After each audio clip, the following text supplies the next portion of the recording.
আল্লাহু আকবার।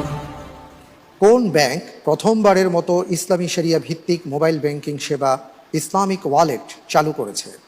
এ Islami Bank Bangladesh Limited, B Shahjalal Islami Bank Limited, C Social Islami Bank Limited, D Al Arafah Islami Bank limited.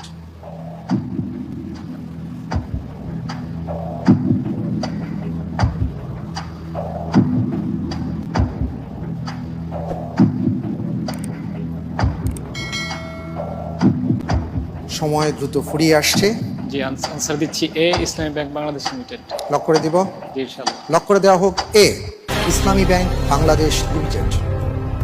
আপনি যে প্রশ্নের উত্তরটি দিয়েছেন, আপনার প্রশ্নের উত্তরটি সঠিক হয়নি। উত্তর হবে D Al Arafah Islami Bank limited. তারা প্রথম বাংলাদেশে ইসলামিক ওয়ালেট চালু করে।